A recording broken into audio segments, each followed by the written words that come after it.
You know, the funniest fucking things have happened during Sucktastic September. Not even kidding. Right as I was about to press the start stream button, some fucking scam decided to try to call me. Oh man, this has been a hell of a month. The name's Adam. And I'm ImpCit. I'm not even kidding. Like I had my finger on the start stream button on OBS, and then ringtone, audible ringtone. It's fucking great. Oh man, this is gonna be a great herald on what we're gonna experience tonight. Hey, you like flowcharts? You like table references? You like computerized AI algorithm style programming? No? Well, too bad. We're about to start with Leading Edge's Aliens adventure game, which was pretty much the only system you could play for Alien, at least proprietary wise. If you were insane, you'd use GURPS. Oh, I think the thing to point out, this is aliens, not aliens, so they're going for that combat edge. I think the funniest thing is this, I think, came out right when Alien 3 did. I forget if Alien 3 came out in 91 or 90. Yeah, It's I think it was 91. 91, yeah. No, no, I think Alien 3 also came out in 91. It's been a bit. 86 is because Aliens was the IP. You know, it'd be funniest if they only had the rights to Aliens, and that's why they labeled it that. Like they specifically only bought the rights to Aliens. They might. That's possible. It's the same way that you can actually get stories in Mordor if you want to do Lord of the Rings stories dirt cheap. Same with the Shire. But if you want to do Gondor, it's like ridiculously expensive now since they're actually parting and parceling the works of a previously good author who's dead now, so he can't defend it. Scroll Killer's already opening up with saying that you'd have to be sane to use the GURPS version. Oh yeah, we're gonna show that off. It's gonna be hilarious. So yeah, this is actually one of only a few games that Leading Edge ever made. They also made a board game. Funnily enough, a year prior, they made an Aliens board game. I've never actually played that one. They are most known for and infamous for Phoenix Command, which, if you've ever seen how Phoenix Command plays, like I said, you like flowcharts? You like tables? No? Well, Too bad. I would say this. You are doing this to punish me for Gamma World from last week, but I do want to say this. My job is in administration. Oh, this is I work basically how with you do flowcharts this. and tables. Yeah. Yeah, this is basically how the game plays. Have fun. I need to So, build time for this. we open up with our introduction. It's a complete role playing system. That's debatable. That's really debatable. It includes all the rules necessary for recreating the kind of action shown in the movie, as well as guidelines that'll take the players to meet challenges on dozens of new strange worlds. The rules and setting are Can laid out in 8 chapters, which are divided into sections. The layout makes it easy for players to find specific rules when necessary. That's a fucking lie. I actually did a lot of reading of this book originally since I was so jazzed to finally find an Alien RPG book. Oh god, that was a mistake. Welcome to Aliens. so here's our table of contents. I like how it literally looks like an administrative paper. Yeah. Uh, Hey, I mean, I we got the prefer this over lesson plans. yep. Characters. Actually, you're right with the numbering as well. 1.1, 1.2. Yeah, That's it's chapter 7, section 1. skills, the setting, the aliens, equipment, Yeah. combat system, vehicular combat for the game master, and parentheses for all the tables. Yeah, you like the player data tables? You like how there's at least 14 of them and there's more in the book of tables which we also have? Oh boy. And that, now we have the preface, which is for the Colonial Marine Strike Team. Strike Team was sent to investigate Surviving members are currently under ICC quarantine. Oh, by the way, currently this is not the canon term for the Marines that went to Hadley's Hope. It's actually called Bravo. It is Bravo's. It's like Strike Team Bravo or something. But remember, this was written later, before Alien 3 and other shit. There's like 5 different versions of what happens after. Oh God, yeah. Looks like the documents I read and write for my work. Yeah, yeah, that's leading edge for you. This is the leading edge energy. You like briefing documents? Welcome to this book. Mission definition. Contact was lost recently with the atmospheric processing station on LV-426, and a strike team was sent in to investigate. The strike team suffered high casualties, and surviving members are currently under ICC quarantine, like you mentioned. Because remember, this was written before Alien 3. In fact, this was, I believe, was written with the idea of the comics in mind, which actually would have led to the Earth War arc. Let's see. Best evidence available indicates our strike team was sent to Acheron to assist the colonists at the request of Weyland-Yutani, and the corporate personnel had contributed in some way to the colony's distress. The only information gathered by core intelligence indicates that Weyland-Yutani sent a team to a wilderness area shortly before contact was lost to the colony. This is unusual behavior and may provide data regarding the overall situation. Your strike team is directed to proceed to the colony site and investigate it. What colony site? When the atmospheric processor blew, it created a 30 fucking kilometer wide crater. You know, understand there was a second one made by Weyland-Yutani. They just didn't mention. That Well, I was mean, actually experimenting on the alien. that's actually what happened in the Colonial Marines game. Like you're joking, but they actually did that. They also Well, there's kind of also ignored something that the derelict was kind of in the way. I mean, it's at that least they also. heavily Yeah. implied that it was blown up by the processor. But on the other hand, it's also in a plateau, so you could probably argue it survive. That's what a lot of Yeah. games used to do, and a lot of the comics used to do that too. Yeah. Then Alien 3 fucking happened. Well, Yeah, then moving on to this is the. written before what Alien 3 did. Yeah. Moving on to the character. So this is a role-playing game. So one person is the GM, acts as referee, moderator, and then the character. You know what I just realized? This was done through not this is the early 90s, so it wouldn't be Microsoft Office suites. I think this was actually done through a type of corporate publisher because there used Hmm. to be publishing programs specifically for stuff like this. This feels like a 90s era like formatting thing that you would do on Microsoft Office. I think I've shredded papers like this. Oh god, yeah.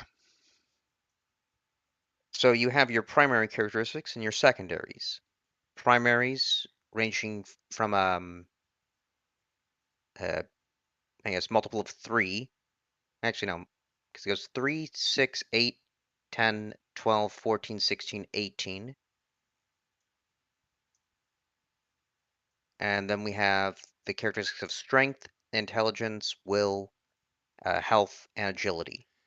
Yep. It uses the system. It uses 3D6 systems, which is a bit different from some of their others, but also not quite. Oh, and look on the next page, a facehugger. That's actually from. Oh, that's interesting. I don't think this was actually shown. Like the director's cut, I don't think was a thing until. Actually, I don't know when the director's cut for Aliens came out. This was a still, maybe? Possibly, because there's also a Uh, still of Burke begging for death and then Ripley handing him a grenade. And so then we have our secondary skills, which are charisma, leadership, motivation, and perception. Yeah, you got a lot of skills. You got a lot of skills and talents to pay attention to just from your attributes. There's two ways of And generating the primary characteristics, by random roll or by building the character. Building a character requires some familiarity with the effects of various characteristics on play. In random, you roll 3 six-sided dice twice, choosing the higher total. So you actually get a chance to re-roll, which is different from some. And here's how the so, building method works. well, I like the example. The character names his character Hudson. Real original. Well, yeah, they're trying to reference someone that you would know. And let's be fair, Bill Paxton is pretty memorable in that film.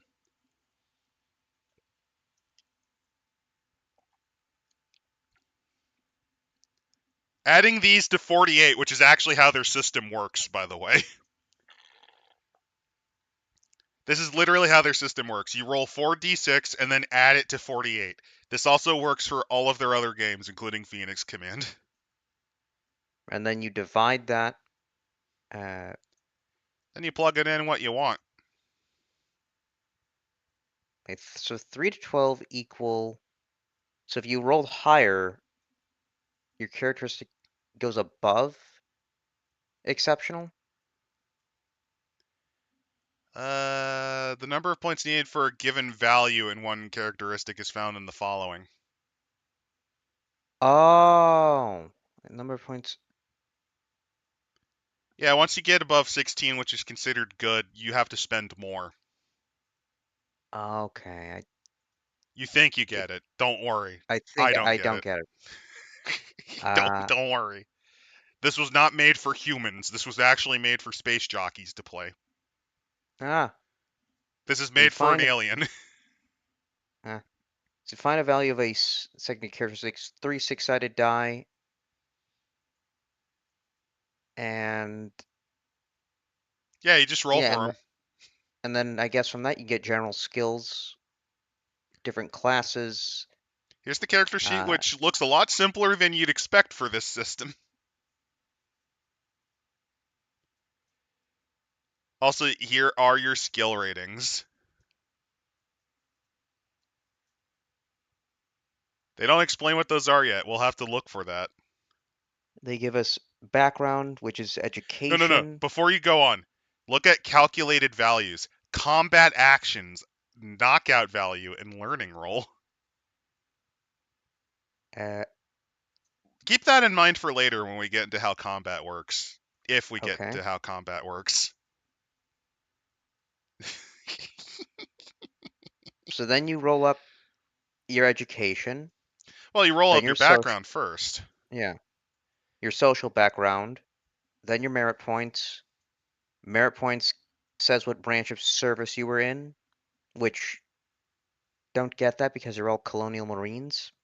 Well, it's I think this is a slight nod to both Traveler, which had a lot of influence on sci-fi RPGs, and also they're kind of using, I believe, not Phoenix Command, but probably their sci-fi setting, which also had something like this.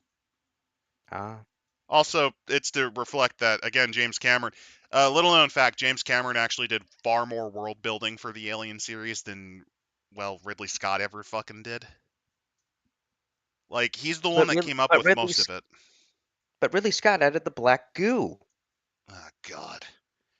Oh, I'm gonna get my fucking revenge when I show you how combat works. Just you wait. Hell, I'll show you. You're gonna fucking cry when I show you how success rolls work. Because even that Oh shit's no. complicated. Like, if you program this into a computer game, you'd have an amazing XCOM style game. But playing this,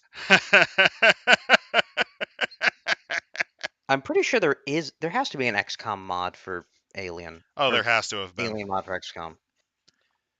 So They is got a this gonna fucking be a Warhammer stand-up one. fight, sir, or another bug hunt? I do like how all of the quotes again are just from the Aliens movie. That's the only one they had the rights to, I bet. So then we have specialist training, active duty to wait.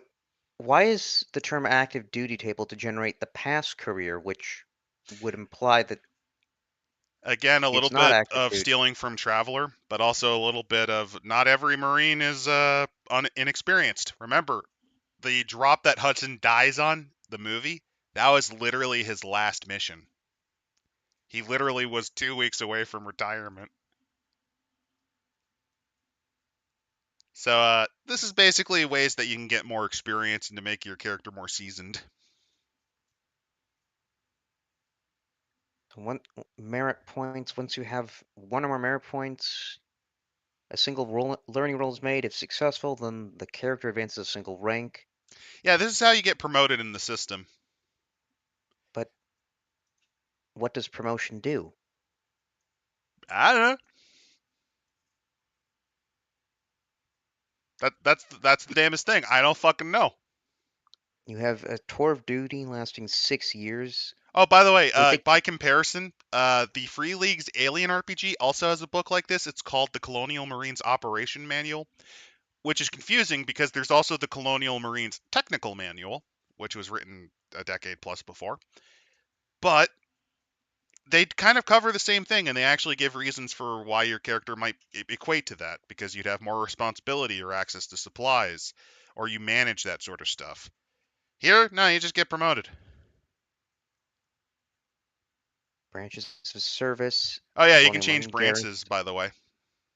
auxiliary, staff officers, line infantry, other backgrounds. So you can make other backgrounds, but um, There's a couple of options because we're and expecting you to play Colonial Marines. and then we have the equipment and combat abilities. Combat load is the total weight. Select the armor.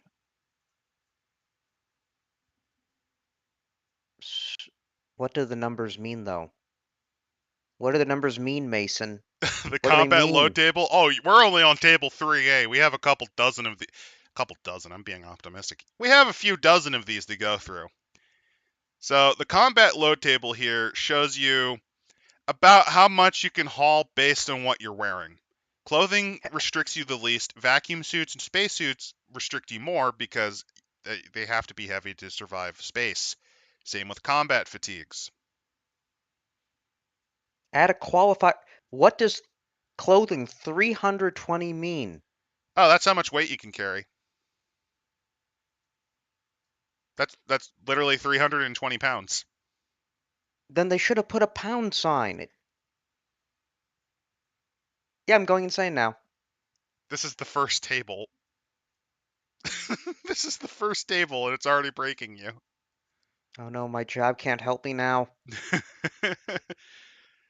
Here's the equipment. Your initial equipment's limited. At the start of play, each character has only the chosen armor, one or more weapons, and the standard issue equipment listed below.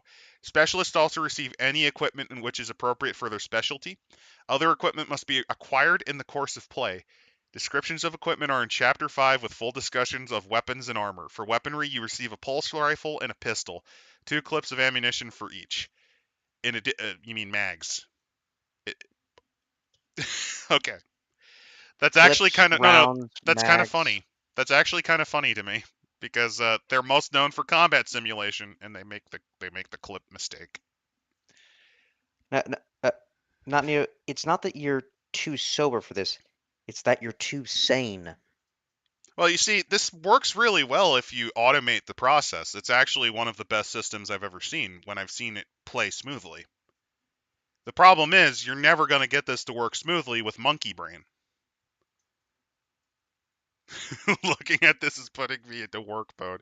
Yeah, how's it feel? You get off work and then you come back and here's some more work. And then, so now we're at the combat actions. Well, no. Each action. Here's the standard Oh, equipment. You got your armor, bedroll, canteen, entrenching utility tool, first aid kit, 6 flares, frame packs, 8 grenades, knife, mess kit, portable welder, and 20 days of rations. well, I'm pretty sure modern Marines can carry more than that. Oh yeah, this I is actually think. surprisingly lightweight. You're usually supposed to be expected to carry about 50 pounds of equipment. Now we can go for the non-combat equipment and other equipment. Orbital communications. That's it. Yeah, that's all you got. That's all you need. Oh, here we go. Combat actions. The time required to do something, such as loading a weapon, opening a door, or walking through a room, is measured in combat actions. Each action is not a precise amount of time, but a representation of how long an act would take. Some people can do things more quickly than others. This is represented by allowing them to use more combat actions during each 2-second phase. By the way, each and every leading edge game, they have their rounds are basically called 2-second phases. And here's how combat action works. So Your intelligence actually modifies how many you can start with. Basically, the smarter you are, the quicker your reactions, which I do think is kind of bullshit, but also, how it else are you should gonna be stat this out?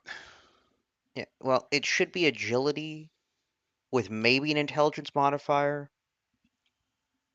So, What but I'd looking suggest is you average the two out. You basically add both and get the mean, and then round down. so so looking at this, your skill rating actually does seem that skill rating, Skill rating matters more than raw intelligence. Yeah, yeah, intelligence helps, but knowing your skills matters more. By the way, now you know what the ratings mean. Untrained means you have no skill. Novice means you're at least familiar or have heard of it. Certified means you actually are trained to do it, and anything above that means you're an expert at it. By the way, here's knockout value. We don't use hit points or any other traditional role-playing method for tracking damage. A simple and highly realistic system of shock and physical damage is used instead, as is discussed in Chapter 6. You're gonna fucking hate Chapter 6 when we get there. so this is will, so it's will, so same thing, but it says here the knockout value is equal to cross-index gun combat Yeah. rating. So is it just with your gun skill? No, you can also do this with a knife. Okay. But that's for actions with a gun or with a knife. Yeah, basically, any combat rating. You can also have martial arts. I can kung fu karate chop an alien to death. I like Um, it. you're joking, but I have actually seen someone do that with an alien and somehow fucking win once. The motherfucker I did think it twice. you can probably Vulcan nerve pinch them. They have nerves. They can be knocked out. Yes, they do actually. They have a pretty developed nerve system. 5 finger death punch, that sort of thing. Use the So the fucking learning Denmark on the aliens. That sounds hilarious. so the learning role. So this is intelligence plus motivation minus 10. Yep, And this you is how have you improve to your skill ratings. roll 2d10. Hmm. All right. And then weapon data, which is optional. It's optional, but if you really hate yourself, you can add it. Ammo weight. Yep. We're going Fallout New Vegas hardcode mode. Well, not shitting you. This is legitimately rules that were used in Phoenix Command, Makes sense if they're trying to be very simulationist. and they were. That's why this is the gold standard in simulations, and what I would recommend if you're programming a game. It's a fucking nightmare if you want to run it, though. And then let's see, we have optional merit points. Yep. Basically, in the last column of active duty gives you the number of chances you have to earn merit points, if any. You determine the chance of achieving merit points in one of two ways. The learning role can be used as described earlier. Uh, you can also pick it up. You can also pick it up against will. Oh, and if you fail, you can fuck up and just be sent to military prison for 8 years. Oh yeah, yeah. Here's the awards and reprimands table.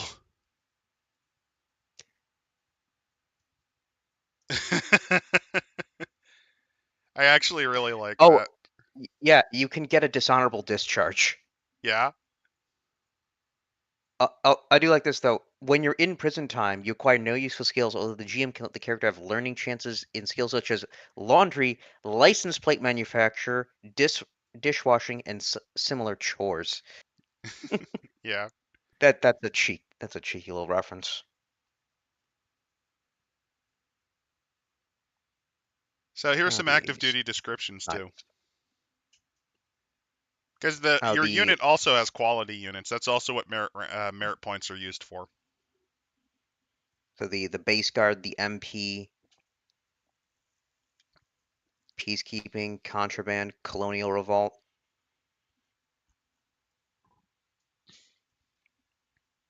Like, this is kind of neat because this is a look into the setting before Alien 3. It's also a look into trying to build on what James Cameron did. This is Corporate before revolt. what the fuck Ridley Scott did.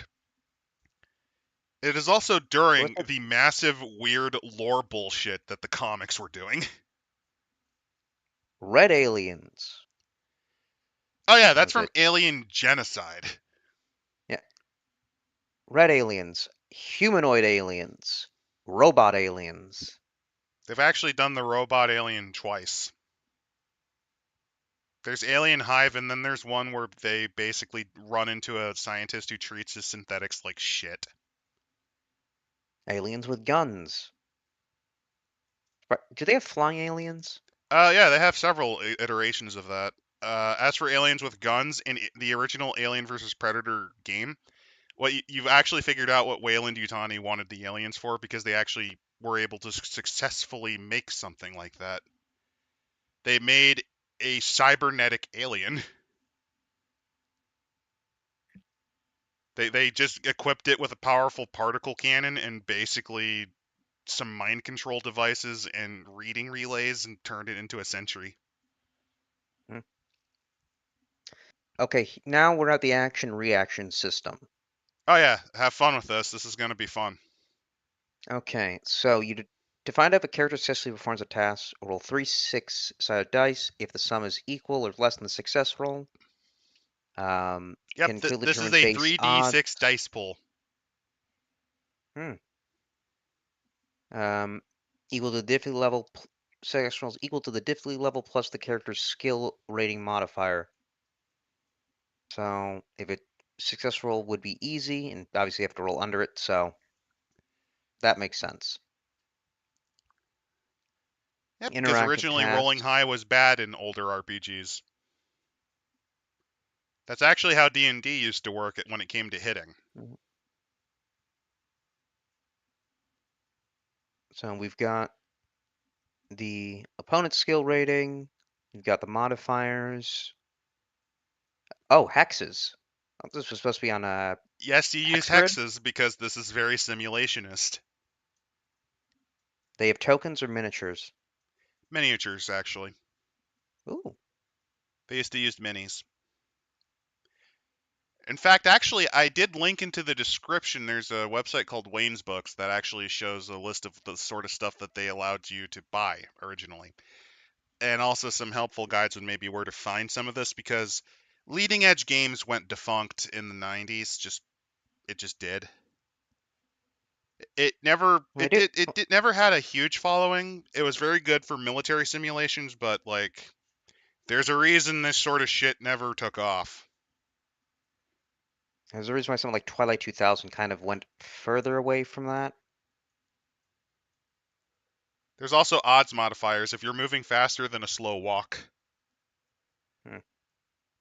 Hmm. If there's damage to equipment, the however much you lost by, whether it's a success or a failure. Oh yeah, you like how there's the work of genius at a -10, and then complete Yep. disaster as its opposite. And I love the no, descriptions. no, I like 7. And accusations of gross negligence are likely, as well as lawsuits. I love the descriptions for how they handle successes and failures, because this is genuinely cool. And the thing is, that when I'm reading through and they're showing like an image and text below, it is the same text as everything else. So I think that's the start of a new paragraph or a new subject. So it is confusing me a bit. But Yeah, this I'm is following also through. kind of a bit of a fuck up in formatting. So you have risk level for physical damage, determine if there's a crew injury, how much damage you do, skills overview. Don't worry, we'll cover more of it in chapter 6, which will destroy your brain. And we got different classes. They say what the classes mean. So class 1, gum combat. Proficiency with firearms and small arms tactics. It determines the character's overall weapon, tactical, and movement ability on the battlefield.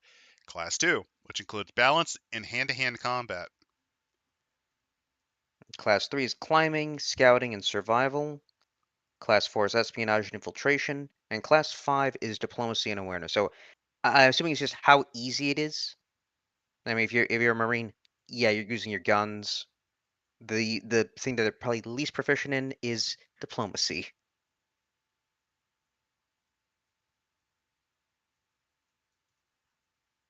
And then we have support skills. That's a nice shot of a face hugger.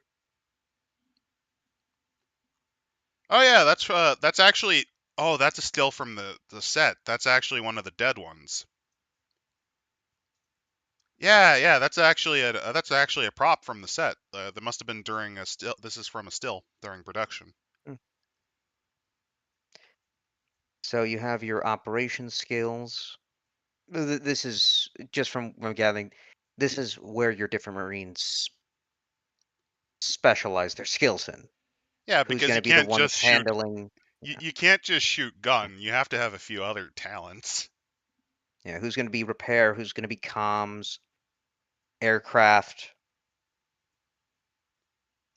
Although again, they don't say what they do, or like when they say specific aircraft drive repair, which aircraft? The Cheon dropship, essentially. Uh, so basically, there is this cool book called the Colonial Marines Technical Manual, which goes over the equipment used by the United Americas. If you want an RPG equivalent, there's the Operations Manual, which does the same thing. It also shows you some stuff that in the alien world, there's this country called the Union of Progressive Peoples, which is kind of the Soviet Union, but also kind of the communist China. It also is a bit Germany, because Germany joined it in response to the failures of United Americas basically handling one of its colonies that wanted to separate. Hmm. But then we Also, have, the let's growth see, in the officer. corporatism. Basically, a lot of Yeah, countries were pissed off that corporations were dominating everything. and they decided to go with the Soviet Union. Well, they decided to form a socialist. Essentially, they were like, well, capitalism's turning into shit. Let's go socialist because that's bad, but at least it's more people oriented. And but I assume they're the They're workers' similarly cooperatives. faulty, yes. Yeah. So you have, well, then you have the officer support skills and so on and so forth. Now here they give. So what the different specialist skills, like heavy weapons, demolition, rocket launcher, vehicle weapons, gun combat. Guerrilla warfare as well. Yep. Recon, machine gun. By the way, a fun fact: the Alien RPG that Free Leagues made actually did reference this book somewhat. Oh, It makes sense because they did a lot of the hard work for them. Why not take some of the ideas they used? Like the hard detachments, there is actually a specialty in Colonial Marines that deal with biochemical warfare as well as radioactivity. Basically, you're a hmm, bootleg chemist that has to deal with that sort of shit, as well as being a dude with a gun. hmm. And you have to have personal protective gear specifically for that. You are the last line between super anthrax in your squad. Let's see here. We have then unusual skills, aircraft pilot, comms computer operations, again the machine gun, which is the remote machine gun. Oh, the smart Not gun, the you remote mean? one, the Or are you smart gun, talking yeah. about the sentry gun? Because there's No, two it's the machine smart guns. it's the smart gun because they're specifically saying it has a harness. Oh, actually, the fun thing about that is the technical manual goes into details. You know how they're wearing chest plates? That's the computer, isn't it? Yep, that's where the computer systems are, as well as as well as armor for the wheel user, because they're supposed to essentially be a machine gun emplacement. The computer relays signals to the gun for fine aim. You have to have the strength to actually hold it for the kickback, because the fine motor helps, but it's still a it's not that it's a heavy gun. You're firing 10 millimeter armor piercing rounds out of that thing. All I'm wondering is how hot must be the chest plate? Probably pretty toasty. It's why you see Oh, and Vasquez and then we Drake had not wearing full armor because of that. oh, it's the BattleTech reason. Probably. Um, Additional skills then. Yeah, that's the thing I legitimately hate when people say, "Oh, Ridley Scott." No, Ridley Scott did fuck all. That was Dan O'Bannon's work mostly. Dan O'Bannon wrote it, and then H.R. Giger visualized it. Scott just directed it. I would say Blade Runner. Blade Runner he did, No, because that's a Philip K. Dick book that he rewrote. Most of the but ideas he weren't even his. okay. That's the thing. He's a he is the example of a director. He's only as good as the script you give him. He can't write. You want to see an example of what he does write? Look at what he did for Covenant and Prometheus. And even then, that was based on the script he got, which was a Lindelof bootleg, at least for Prometheus. Yeah, 10 millimeter caseless, 1200 RPM. It also is armor piercing. It has armor piercing capability. Oh, I like so I'm at the additional skills. Finance and business. In investing money and controlling commerce. While That's engineers very design important. things, it's the financiers and businessmen who get them built, sell them, and run the corporations, the ICC. And then law. These are the people who keep the financiers out of jail. Yeah, Networking, science, management. This skill is used to coordinate the activities of people who are working together. It is a somewhat nebulous quantity, but it is vital to smooth operations. And now we go into learning skills. And you do that by training, which I thought we went over that. You just do the learning role. yes, you typically do the learning roll. It's similar to Call of Cthulhu in this regard, where you basically roll a skill that you've practiced at. You can also just straight up buy it via experience. Ridley Scott's an And incredible director. I don't know about that. I think he lost his touch given the dumpster fire that was his Napoleon biopic that he's apparently wanted to do for like 40 years. 40 it took 40 years to make, and that's the thing he made. Napoleon screaming and crying about boats to a British man as he got cuckolded by his wife. he didn't even have what Waterloo had, which had the fucking Soviet army participate in it. Yeah, If Waterloo. I remember, There's Waterloo, and then there's also another really good one. There's already a couple of really good Napoleon biopics already. His kind of sucks by comparison. Also, let's be fair. If you watch Alien Covenant, you can tell that even like any desire to elevate slasher flicks died the moment he legitimately poorly recreated the alien killing the woman in the shower, which was a very shitty nod to Psycho. Alfred Hitchcock, you ain't. You can't turn screams out of chocolate syrup. you can't make birds terrifying. Hitchcock made fucking birds terrifying. He did. He literally, Oh, in not his own words, he made screams out of chocolate syrup because that's what he used for blood.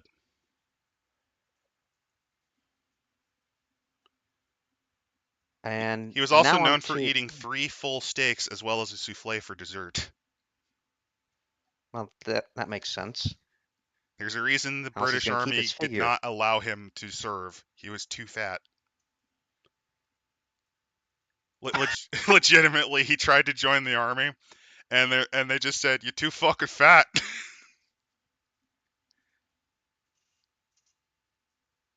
And now we move on to setting, which we already did with the A little quan- bit, but with there's a little bit of changes. We'll just go very briefly over it um because this is from a different point of view in time. yeah. The closing years of the 20th century saw the fading of great nations and a rapid increase in the power and influence of multinational corporations. They weren't restricted to a single field, their interests were vast, covering all aspects of industry and economics.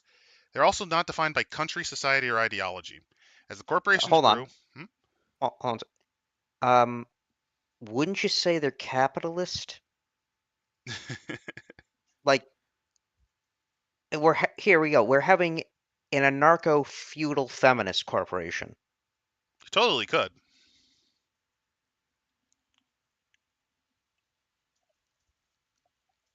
But so multinationals became more powerful. Um, advanced states settled for preventing their hostilities. Oh, we're going with the we just wage war in third world nations. Yes, that's basically what happens now. You can tell why this is a bit different and why I'd be willing. I do genuinely think it's at least good to skim through just to show the difference that 30 years has done. Yeah. Displacement drive, jump drive. Yep. I'm liking that they bold this so we can kind of run through it. Uh, colonies have been established in habitable A little worlds, bit of Dead skilled Space lore workers. style. Basically, what happened is we depleted a lot of our solar system resources. That's why we've driven so hard for colonization efforts. Oh, actually, I do like this.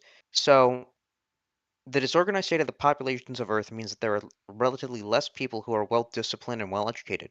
Yes. Literal brain drain on a planetary scale. Which actually is a nod to Again, Cameron was the one who actually even thought about what Earth was like. Do you want to know what his vision of Earth was like? Entire What was sections it? of it were playgrounds of the rich. The entire New England and Mid Atlantic was completely walled off and turned not into a mega city one, but a super resort for the luxury rich. The environment was completely rehoused and refixed. Outside of it, though, hell no. Think favelas, but worse and made out of chrome. Chrome, Brazil. Basically, if you were a rich guy, yeah, Earth was lovely because you were able to be rich enough to have a little manor somewhere in the fucking Arkham mountain ranges. I'm making up Massachusetts, Wait, like the fucking wait. Didn't Amanda Ripley? Didn't I thought I remember from the second movie? Didn't Amanda Ripley die peacefully in like Wisconsin? yes.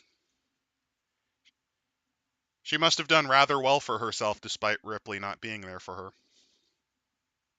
Well, we do know what happens in her adventures, her. at least some of them. uh there was a bit of a cliffhanger in isolation, but technically her story does continue. There's a mobile game called Alien Blackout, which the best way to describe that game is think Five Nights at Freddy's but with a xenomorph.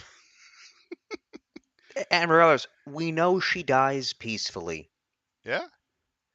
probably with PTSD, In but the peacefully. in the comics, she also teams up with a very bitter former colonial marine named Zula Hendricks, who could have been a pretty good character, but the problem is they also like she's usually pretty good, but she Did, also has a bit of a chip on her shoulders, like comic John Stewart, where she'll complain that the Marines put her down because she is a disabled black woman.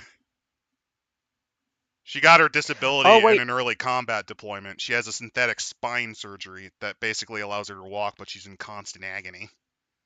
well, I think I've read a bit of that. Apparently, well, one of the Like I reasons said, her why, character's fine. It's just when they really well, lean hard on it showing was her, empowerment, it yeah, fucks it up. it was her first deployment that she got fucked up on, and they completely manipulated her to feel sorry for having her Yeah, but like spine in blown the off. most ham-handed way fucking possible. It was goddamn ridiculous. Like, oh, thanks for wasting taxpayer dollars, bitch. Proving that you fucking weren't worth nothing. Like that was awful. Not in like the I feel sympathy, but in the God, this is so fucking cack-handed. You didn't need to do this. Her character was fine. Yeah. I liked her until you did this. Now I think she's kind of obnoxious. Well, She, so she's still mostly fine. It's just those are kind of the low points in her story, you know? Not in like the narrative way. I mean in the oh god, the writers are trying to do something and it's fucking terrible way. all right. Like I said, if you give her to a good writer, I think she's fine. So continuing on, there was then corporate strife. Oh yeah, corporate Then wars. there was about a five several wars over 5 years. Few nuclear or biological weapons were used. To give you an idea, in the setting which we didn't talk about too greatly, uh, that's represented by the atomic bombing of Canberra. Australia tried to rebel against the mother country of England, aka the Three Worlds Empire, and their response was to get But why would? carpet nuked. But what would that do? It's Australia. They actually that's the main and final resistance because they salted the earth with those nukes. But it's Australia. Also, a fun fact: during these corporate wars are why combat synthetics were banned. The later canon tries to kick it a bit forward, and that's why the remember that fourth faction in that lore where it's like the ICSC. Yeah. Basically, that's the war that synthetics were banned in because they heavily employed combat synthetics. Hmm. And then apparently though there were wars throughout the colonies, and the only one Which is that is actually actually existing is this is actually Alexandria. a nod to both Dan O'Bannon's script and Cameron because there's the Tauren Prime Civil War. In fact, actually, if you want to know a little Hmm. bit of lore about Captain Dallas, he was actually a pilot during that war. He was a pilot during that war, and the reason why he kind of is a bit of a fuck up and you know how he's a bit of a drinker and kind of lost his mind and panicked near the end before the alien got him. Yeah, he's a veteran that had trauma and was a fuck up. He accidentally caused the deaths of thousands of troopers because he crashed his ship into a rebel held fucking base. UAE Archangel incident. And Brett were also involved in the war. Parker was actually captured and basically Tony Starked his way out of it, while Brett actually suffered brain damage from that. Hmm. That's also why he's a Oh, so little then, bit then bitter because of the TBI. Him and Parker were seen as kind of lower, and why they weren't given promotions like they should have been. hmm. It's why they're a bit bitter about only getting half shares to every other member of the crew's one.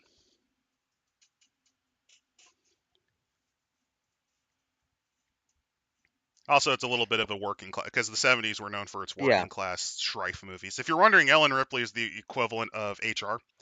She is. I'm not even kidding. She's part PR, part HR. She's the one that's supposed to talk to the company, which kind of makes it funny because in Alien she has no fucking patience for them. I don't know. I Well, she just has a. think it's kind of funny. Didn't she have a Class C pilot's license? Yeah, which I think is a little Class B. She had a Class B license, which I think is a little bit interesting because her I, job wasn't to actually pilot the ship. She was third in command for the Nostromo, but her main thing was actually hostage negotiation, business diplomacy, and working with crew. She must have picked that shit up on her own. Which, hey, fair enough. She's the third in command. In the event that Dallas and Kane were both dead, she would have taken command. actually, that kind of brings up what Skullkiller's saying. When writing a story, write your message into the world, not the characters. Yeah, because like I Like you said, get when that working class message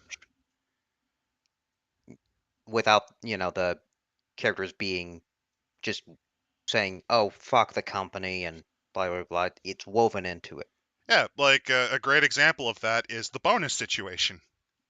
Because they only get half shares, they bring it up, and you can tell that they have been repeatedly rejected. It's why Parker gets so angry, especially at Ripley, since she's the face of the company on the ship.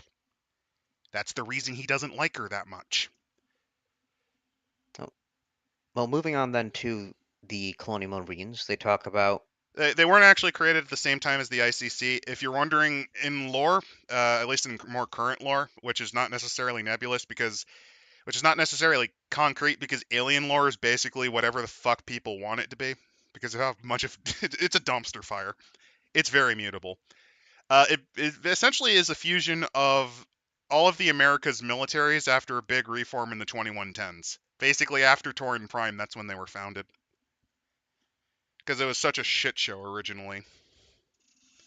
By the way, the Torin Prime Civil War is also what killed the United Nations.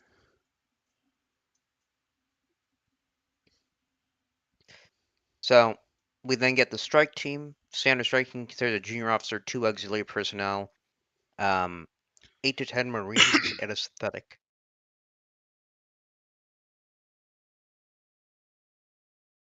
and the operations they do, peacekeeping, including stopping drug traffic, preventing illegal production distribution of nuclear and chemical weapons, Oh, I combating the accidentally smuggling of muted restricted myself. life forms. Apologies for that. Yep. But yeah, if you're wondering, Um, strike teams, that's now currently the equivalent of a platoon. The Colonial Marines Technical Manual actually goes into that.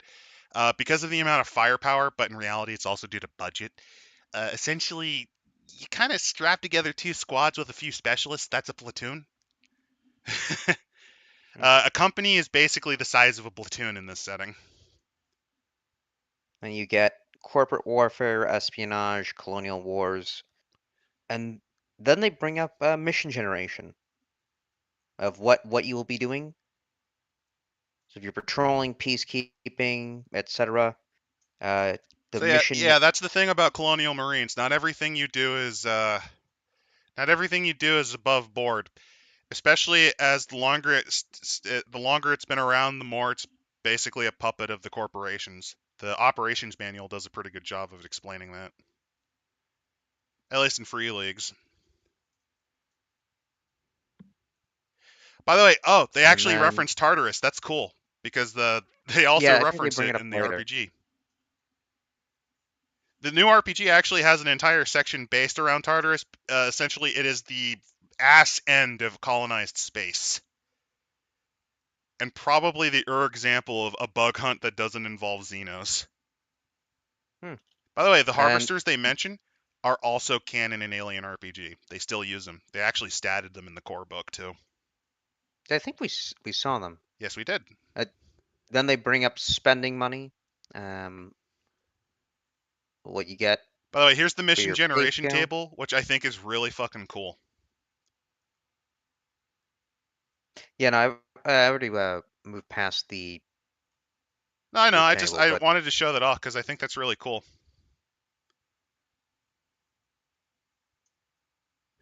Oh, that's a nice shot of Dietrich about to get killed. yeah, Beautiful freeze frame.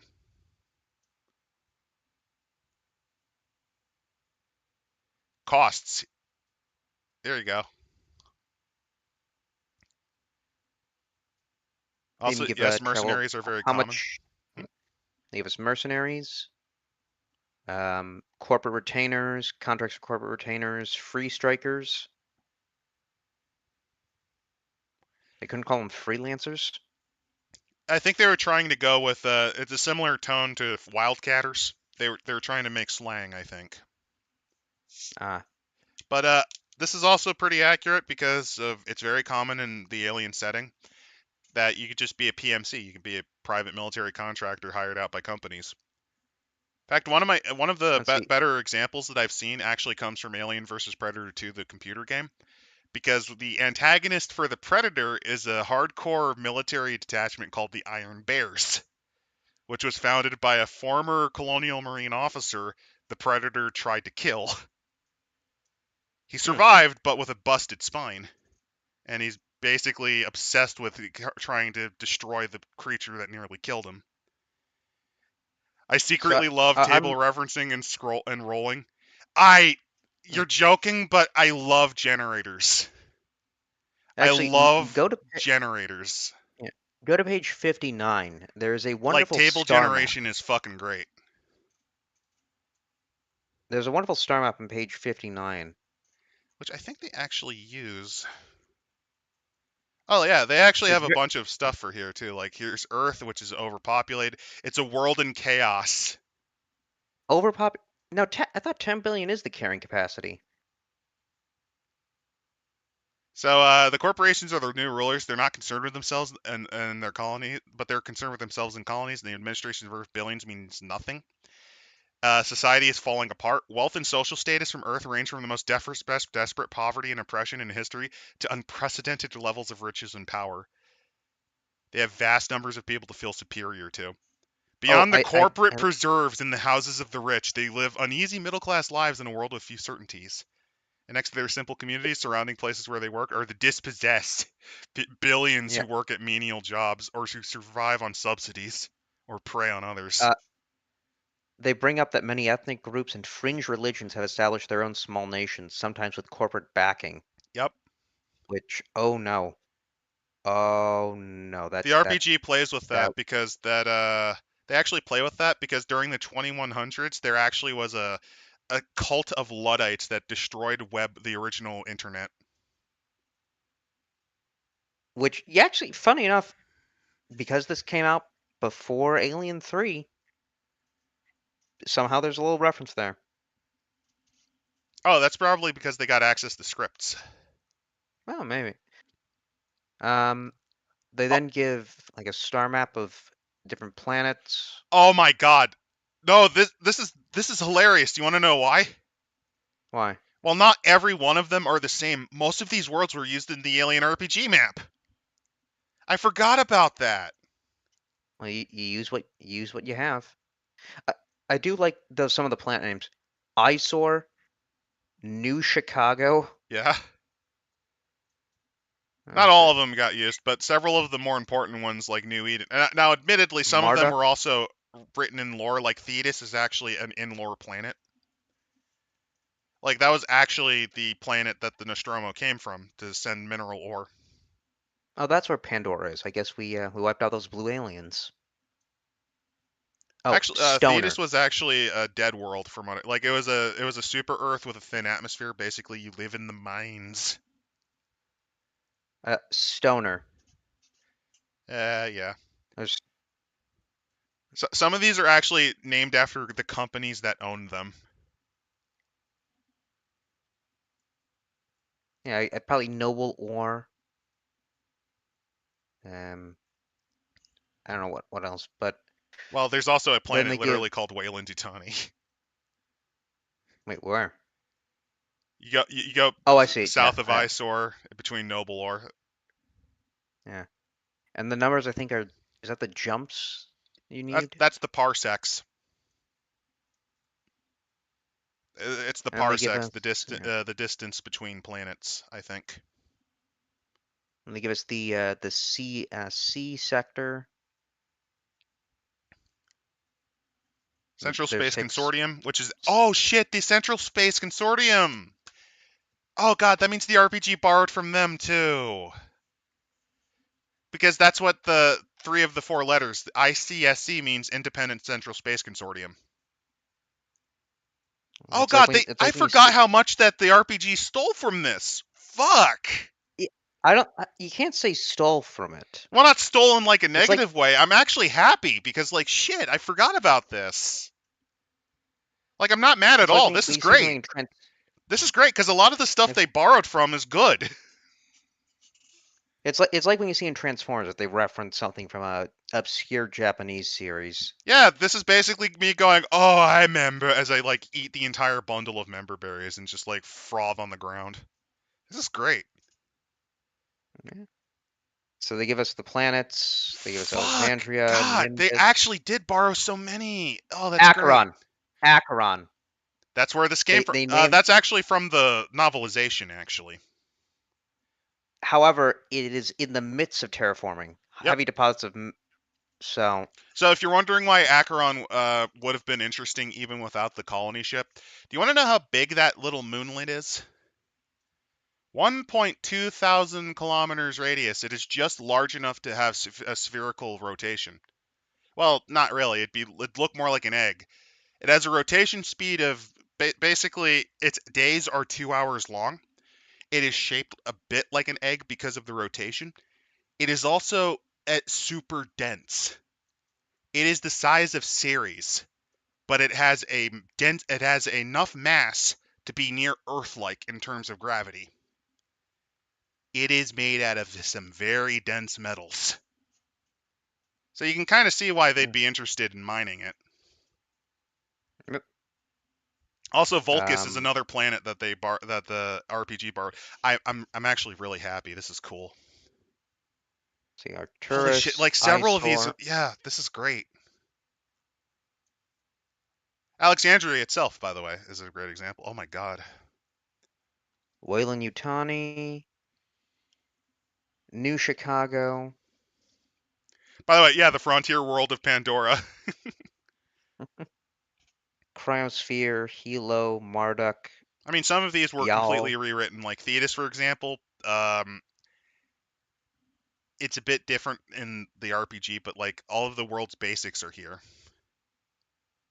The Arcturus loop, shit, they even have that. That's actually in the Alien RPG lore. There's a big war fought between the UPP, like the equivalent of Vietnam happened there. That's where the Arcturians came from.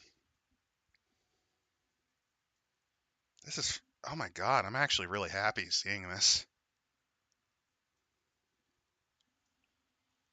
I'm sorry, like this is actually like a pleasant surprise. I forgot how much of this the RPG borrowed from, and I'm happy that so much of it came here. Because that this is an example of, like, imagine if instead of what you got during Disney Wars, they just borrowed from the EU properly like that. Oh, Like, you mean like just taking all this stuff and making it into a cohesive narrative? yeah. And then anything you add complements it rather than goes against it, like the Arcturian Like loop. the EU. Like the EU. You know, explaining how in what was it, Jedi Knight, there are Tusken Raiders in space. Turns out they were working for uh, a Tusken Jedi that then turned evil. I'm just really happy. Like, look at all these planets that also were in the book that we read earlier. Great. I mean, quite a few of them aren't, but that's fine. Like, Though can instead you of now reading through all of them, understand why this book had some popularity despite being a bitch to run? yeah, because it seems like there's just a lot of stuff here. They then give us the Tartarus, different life forms like Arcturians, Harvesters, black body coral, Fun fact, the Arcturians hyperalgae. in this book actually are still in Alien RPG, but they are treated as the equivalent of our chimps because they were basically chimps. Essentially what happened was the this book has a bit of a weird what the fuck where they take a joke about one of them about them just kind of railing Arcturians, and and for some reason this book made them not sapient fully. Basically, this book kind of condoned bestiality here. The Hmm? RPG actually fixes that by making the Arcturians sentient and sapient. Admittedly, not as advanced as humanity, they're still essentially in the Mesoamerican kind of Bronze Age culture sort of thing.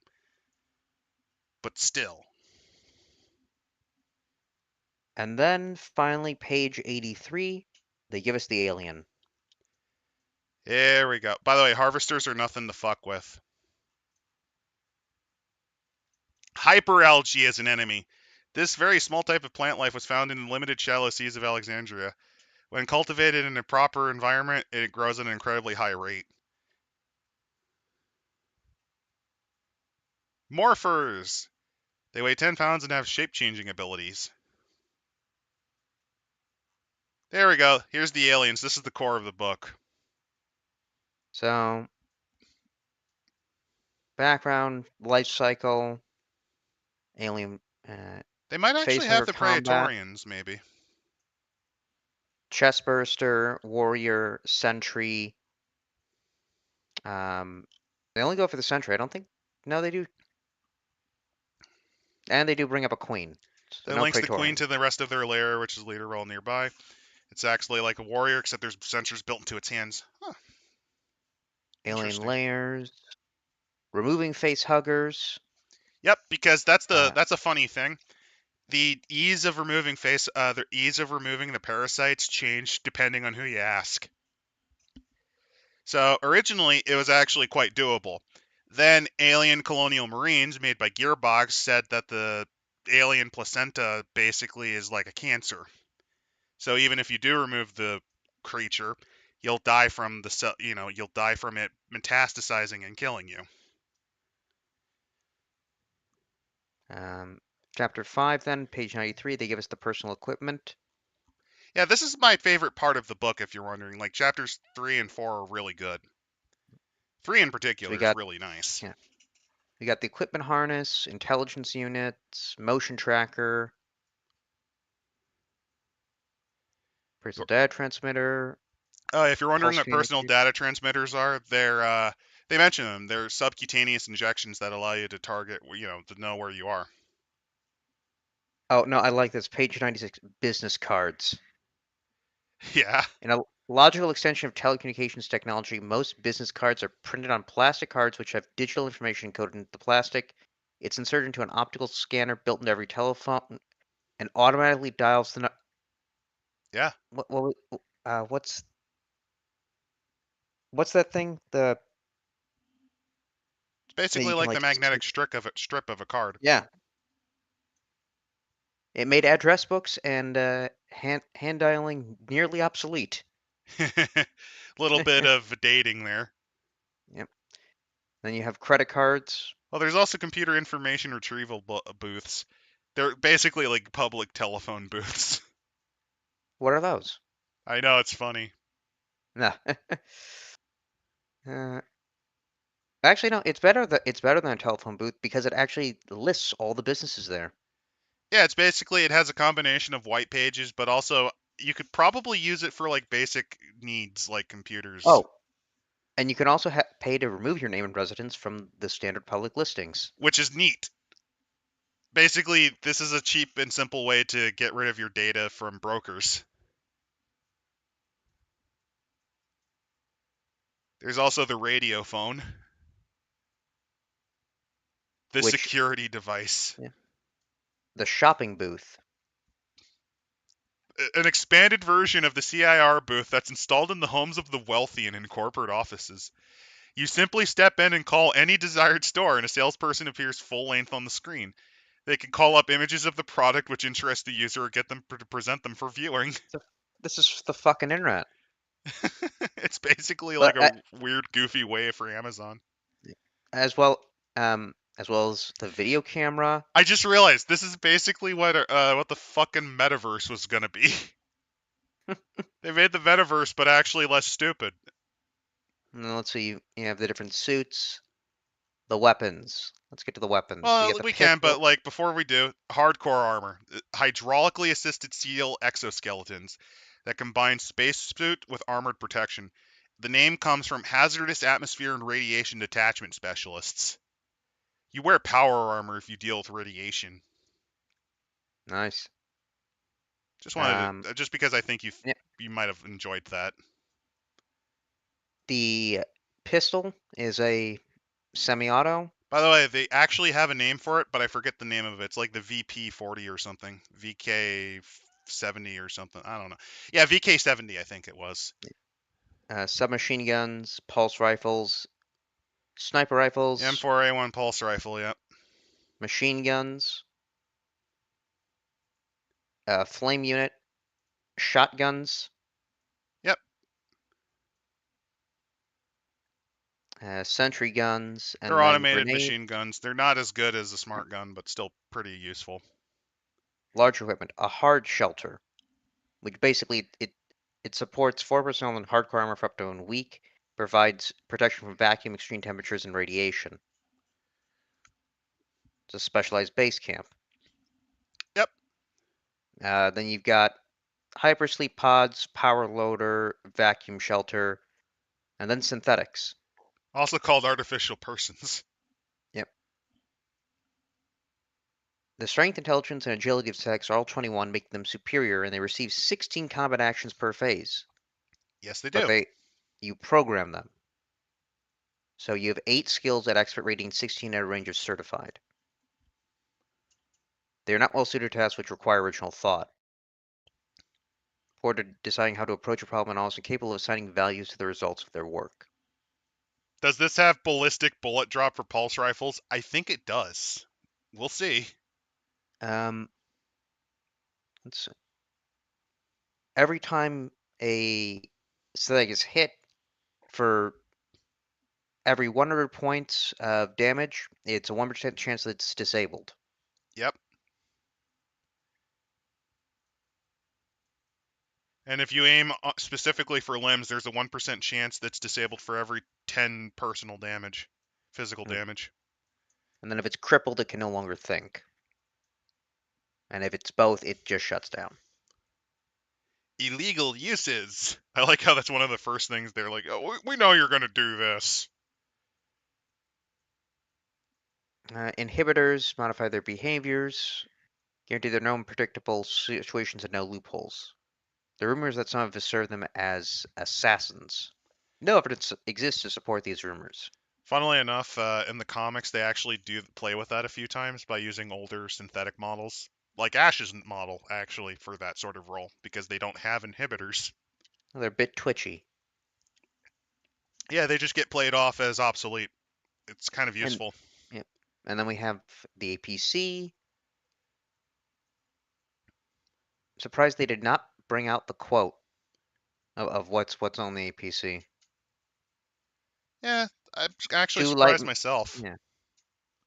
What was it again? It was light missile launchers, laser cannon, motor. Plasma electronic ball breakers, I think, is another one it has.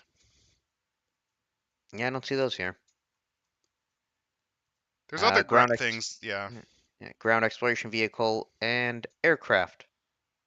Also, other ground vehicles. Automobiles used are powered electrically, which is a bit different from the Alien RPG, which I believe has gives them limited hover ability too. Hmm. So you've got drop ships, They're called uh, Cheyenne dropships. carry-all, gunship, and then you have space technology. So the drive systems, how you do navigation. Oh wow, they go up to frigates and warships. Yeah, because the Sulaco is a Conestoga class frigate.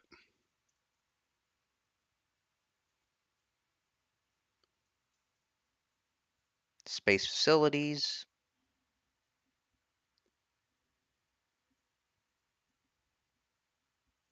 And before Prometheus and Covenant are not canon.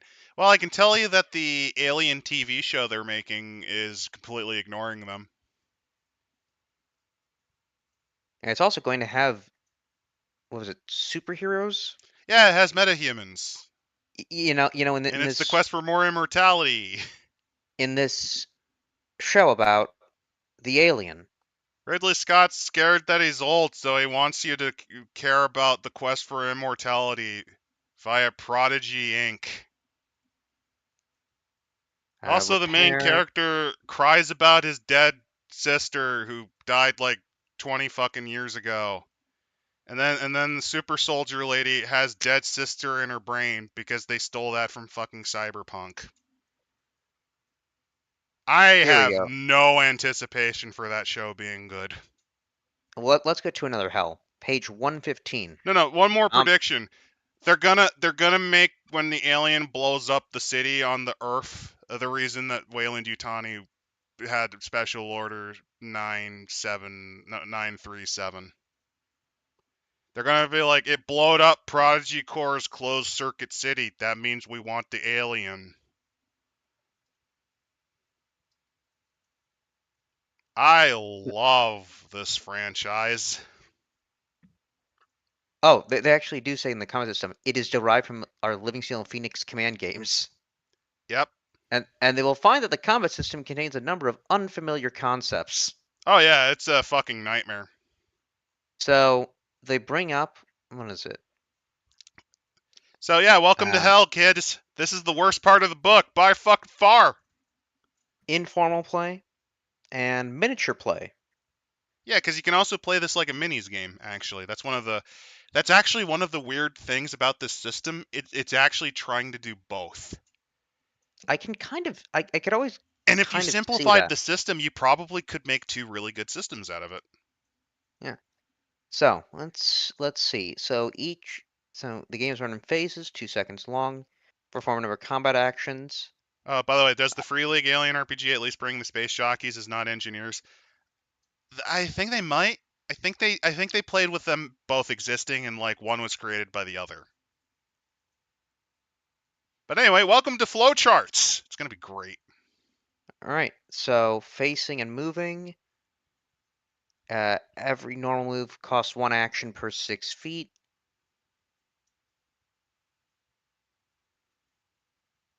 So wait, if you can do that many phases, then they had like what? They could do like 16 or like six.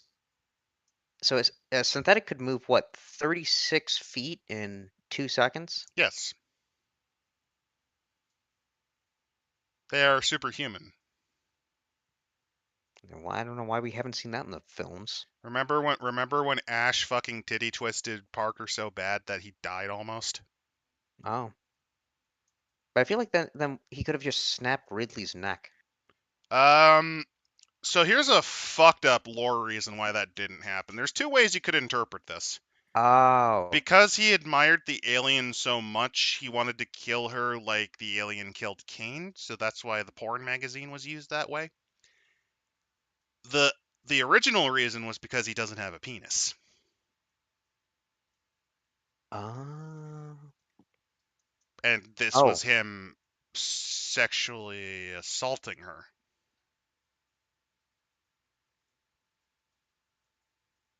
Oh God, that just makes Yeah. Yeah. fitting. Fitting for the kind of horror they're going for. But fucking hell. Let's move on then. Uh, so we now have uh, what's it? Where were we at? Facing and movement. Yep. Very So, beginning of how this system works. so facing informal. GM notes it. If you're doing miniatures, you use the miniature, and facing determines field of fire. Several Yep, so it factors actually matters. It actually matters where you face. So you have the gun combat SRM, and then the range, which affects your odds of hitting, which then affects your shot accuracy derived from the weapon data table. A shot is one action. It's quickest. A shot using the maximum number of actions is the most accurate. Basically, that means you take more time to aim. hmm So if you have shot accuracy of 6, roll 67 or less to target the short range. At the beginning of each phase, the combatants determine what they will do, and then you decide what you will do, and everything happens, looks like simultaneously. So anyway, to understand what you do, you first have to actually look at table 5A, and then look at, and refer back to table 4A to determine the weapon's data point. All right. And then By the way, optional I accuracy like how the quote here is, "What's this?" then the optional accuracy modifiers. So if you're ducking, kneeling, auto fire, Which the does size of the actually target. chart in what your damage will do. Whenever the target is hit location damage is used. Uh, so determine the hit location. If it's a penetrating line, if it's a glancing roll, resolving damage, then does this knock it out?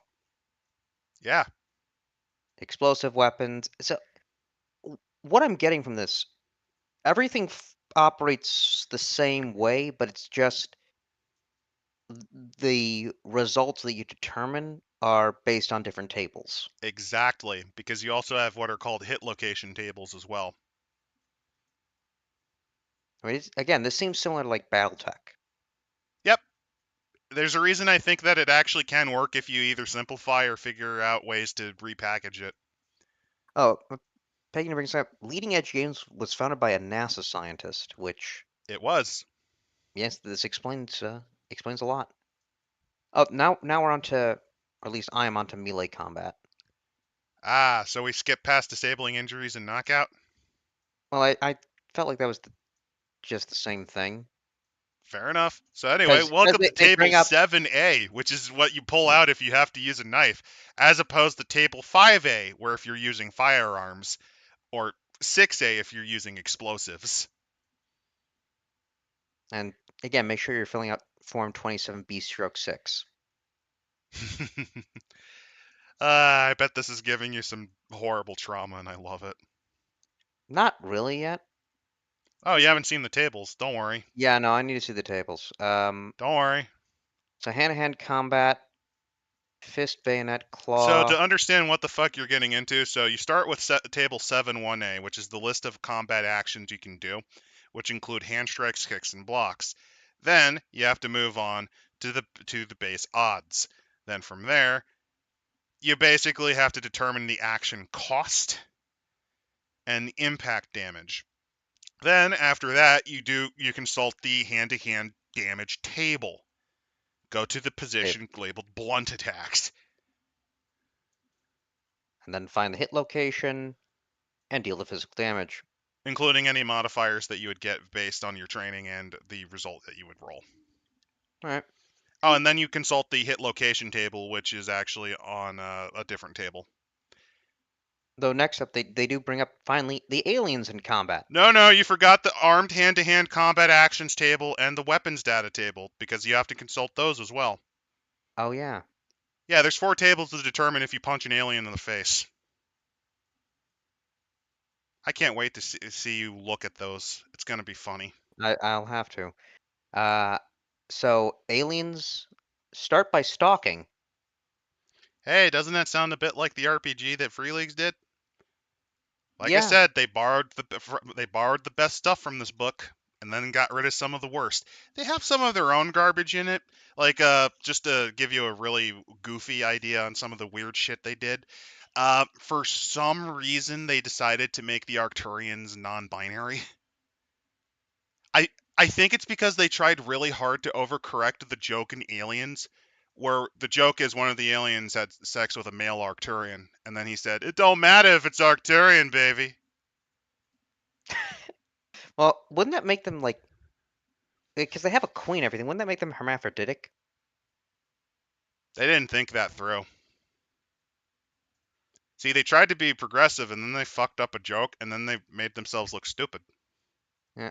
So the alien to attack it must be within 6 feet of its target. Determine. So you can't choose the attack; you have to roll the attack it does. Oh, by the way, yes, aliens do have stingers in its tail. In the Aliens novelization, that's actually why Gorman was knocked out for so long. He was stung by one. They're Yes, considered. aliens are venomous. Yeah, they consider melee take place after movement, but before normal fire. And then the main thing they can do is grabbing a target. If they grab one and make a success roll for the creature, difficulty level is very easy. Yeah, because it's way And stronger than you. yep. And grab target pinned, cannot resist, cannot move, fire weapon effectively, attempt melee attacks, or any other action. It takes damage for being crushed by the alien's grip. And now we go back to the hand-to-hand table on 7D. It Yes, does you as the game master also have to consult these tables too, 3 to 30 points of blunt impact damage. which is more than what your human ass can do, by the way. The target will make a KV roll, and if it's still conscious struggling, the alien will continue to attack each phase until the resistance ceases. Then they'll Once take you the to get face hugged. yeah, yep. Which actually, it's not kill; it's face hugged. It can kill you though if you resist hard enough, but at that point it'll probably just bite you. Bite attacks are level easy. Does 1 to 10 points of impact damage, Yeah, there's different types of damage. Blunt impact, and then there's impact, which does more. and then sting attacks. Yeah, just if it takes any physical damage, you're just knocked out. Yeah, And the queen has trampling. Can move up to 48 feet. Anyone in her path is rammed and knocked aside. because she's 15 feet fucking tall. Yep. And the queen has the normal attacks of an alien warrior, except it makes 2 attacks per phase. 1 grab and a 50-50 chance of a bite or a sting. Yeah, you don't fuck with the queen unless you have something that can take her on, like a power loader. The grab attack Or does, a team of combat synthetics. though, if the queen is attacking a power loader or hardcore armor, does not make the trampling or rend attacks. The only way you can really not get destroyed. By the way, we haven't even gotten to the acid. We're about to. Yeah. So every person in piece of equipment within spray range must check for acid damage and follow these guidelines. Depends on the weapon which damage the alien. Oh, by the way, Uh, you have to consult the weapons table because different weapons have different distances. Pistols, for example, range of 3 foot. Pulse rifles and shotguns have 6 foot. Machine guns and explosives have 12. So everyone how much inside this. damage does acid do? You take Um, 5 to 50 physical damage. well, no, the spray comes from a disabled result.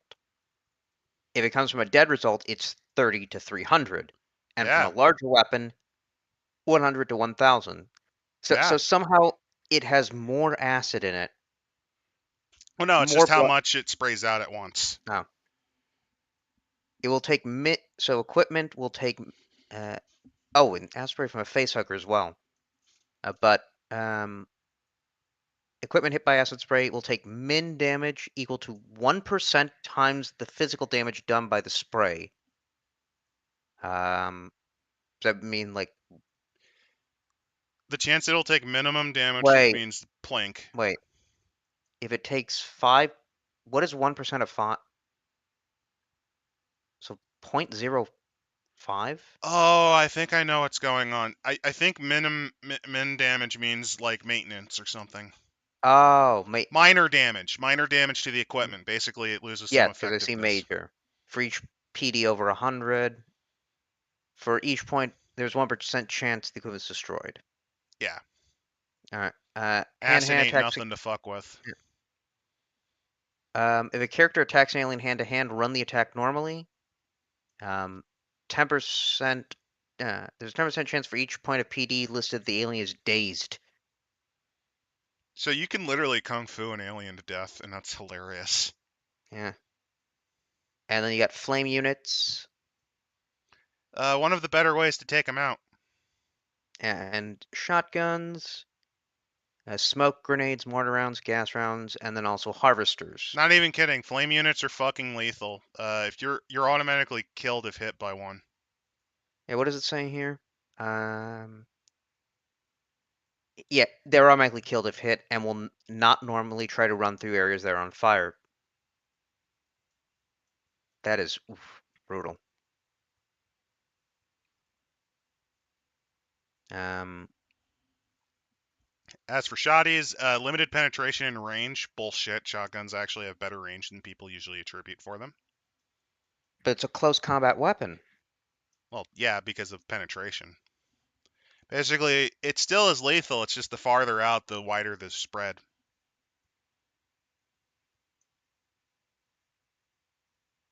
If glancing roll is at least in the first column, the shot will penetrate anyway.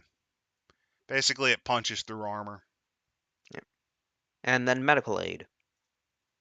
They also So for have medical, stats for harvesters because that's like their big life form that they cooked up with instead of aliens in case that you want to do something different. yeah. So you have the base. So you keep a running tally of PD taken after battle. You are entered into the medical recovery table as the damage total to determine the character's chance of survival. The greater the damage total, more severe the injuries. Then you do the critical time period. You do a recovery roll, consulting table A. Um, medical aid is divided into 5 types: no aid, first aid, aid station, field hospital, and trauma centers. And assumably, the higher it is, the better chance you have of healing.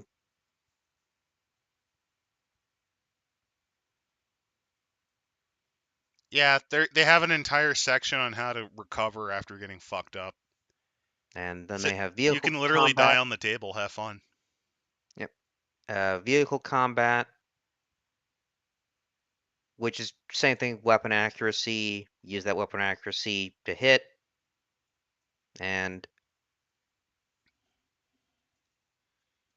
yeah, this very much all just seems more like a tabletop game than a RPG. That's because Phoenix Command was originally designed for minis. Oh, It's a battle simulator, and it does pretty good. It's just good fucking luck actually figuring out how to play it. yeah. Warheads. If a missile misses, missile warheads against individuals. Oh yeah, you could totally get Oh, fucking destroyed by a missile. It's hilarious. yeah. The area hit is 60 feet by 60 feet. Everyone in that area rolls on the table to determine how far away they are from an explosion, of which, if it's a blast warhead, it goes from point blank, very close, close, close, short. If it's a cluster warhead, the first 3, so from 0 to 7, is point blank. By the way, if you really hate your players, what you can do is you could also get them destroyed by a disruptor, or by spacecraft grade disruptors if you really fucking hate them.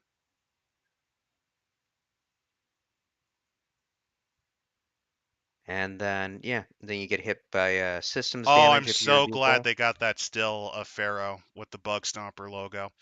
Most people actually don't notice the graffiti that they put on the dropship. There it is, Bug Stomper. We endanger species. Yeah, Nice. yeah. Uh, the other dropship had its own logo too, but basically that's one of the things that they really did was personalize each unit, just to kind of really sell home the sort of shit that you'd see in actual military. Mm. And I'm on 147, so I'm looking at the systems because I do like they add the bathroom.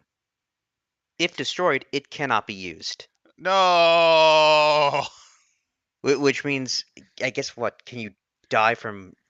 no, you can survive it. There's actually one of the most notorious Royal Caribbean cruise events was this old cruise liner. Basically, the entire septic system malfunctioned and it became known as the poo cruise. Wasn't that that was a few years ago? Yeah, it was. Basically, the entire thing flooded. They couldn't fix it, so you just were rolling around in your own shit. People were intentionally taking Imodium and other constipatory drugs to avoid shitting. Several were horribly sick from the incident. They were told to shit in bags. Like that's basically what would happen. I mean, why don't you just shit off the bow? They did, and the decks got covered in it. The only reason it actually became unbearable because then the AC units broke partially. Oh So no! they began hotboxing in their own waste. Oh no!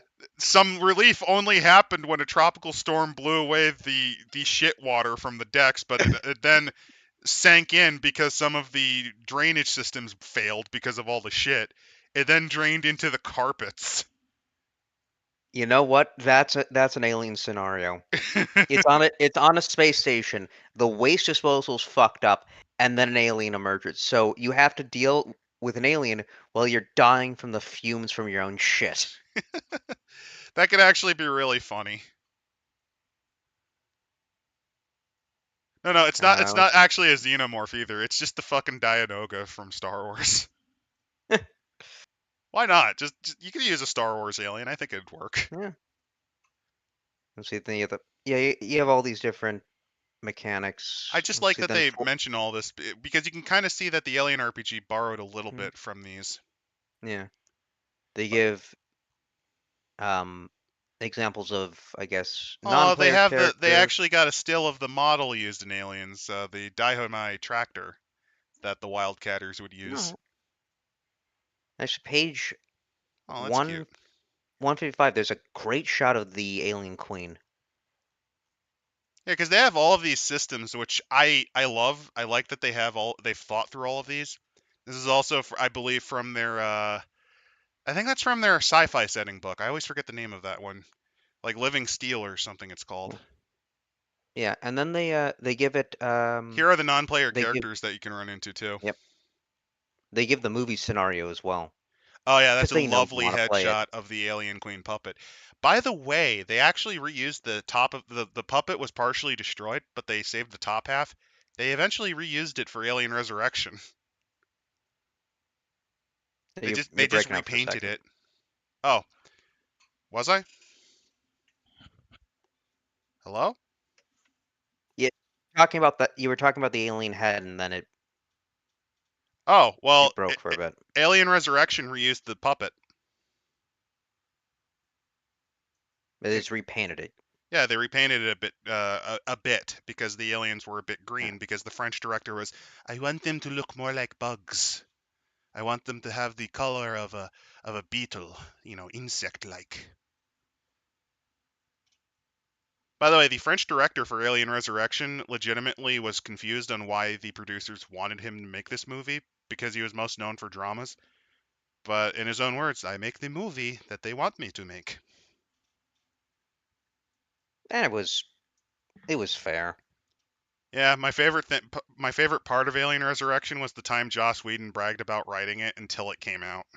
Then he tried to blame the director for how bad it was. It's your script, you piece of shit. It's more your fault than his. So I Now like how about try to get the fans to hope for another season of Firefly because they didn't know how fucking terrible the second season would have been because they didn't read your scripts. Fun fact: if So Firefly for season 2 actually came out with Whedon writing it, people would have just fucking left in droves. hmm. So they do bring up for the movie scenario, Table 10 contains the movie characters. They say those who own the Aliens board game and the Aliens expansion will find the maps in those games are ideal for role playing as well. They made the board game a year prior, so that's actually kind of nice of them saying, hey, if you bought our product previously, you could just use that. Yeah. I actually kind of The like GM that. Like, they actually are like, well, I already spent money on the board game, might as well use that. yeah. uh, the GM should assume that there are 150 alien warriors, 6 sentries, and one stage 8 queen in the aliens lair.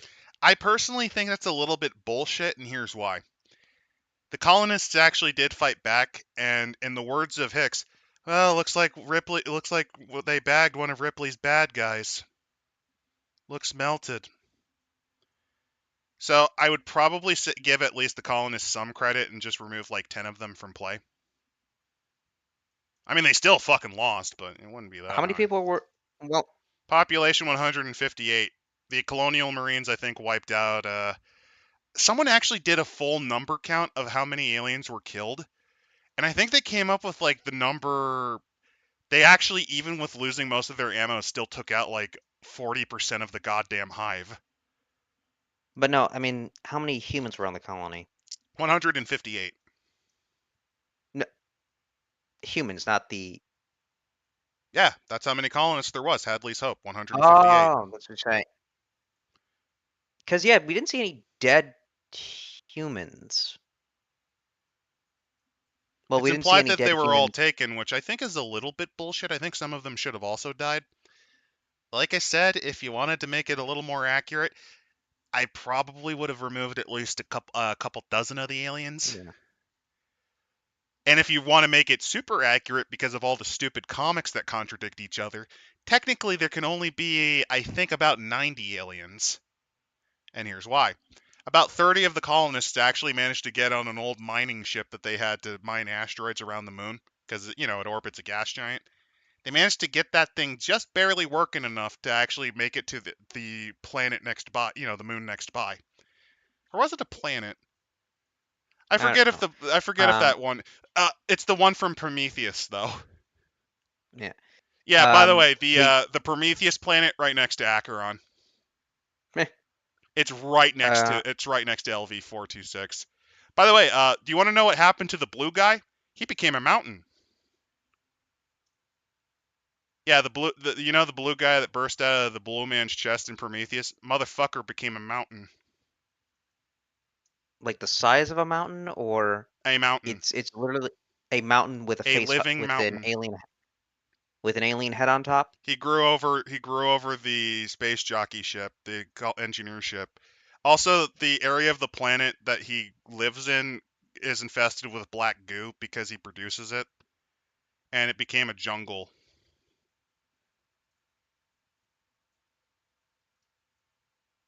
There's a reason I fucking hate Prometheus. Well, there's a way we can end this. If the characters fire their pulse rifles or machine guns in the vicinity of the reactor, there's a 3% chance per burst of fire that it takes critical damage, and 10% chance per grenade that explodes there. Once the reactor takes critical damage, the GM rolls to find out how many hours it will be until the reactor explodes. What page is that? I kind of zoned out because I was talking One about how one terrible. 156. I went a few pages ahead of you. Sorry.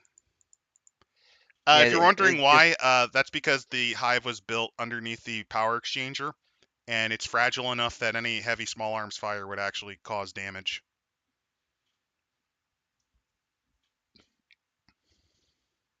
they then after this give the example of you know another Marine team coming to Acheron, perhaps finding Weyland-Yutani. Which they The did in fucking Alien Colonial Marines. so Because that's.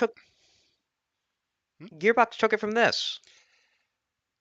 Uh, Well, I don't it, insult the developers for Colonial Marines. I insult. Who's the moron running that shit company?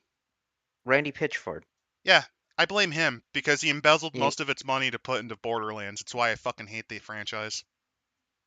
and who's now getting pissy at people who said that the movie was bad It was. You because the made movie was poop. bad. You made poop. Lie in it. I think Lie in 30 it like the million on shit a cruise. $30 million on a $115 million budget. Hey, he still made better than fucking Concord did.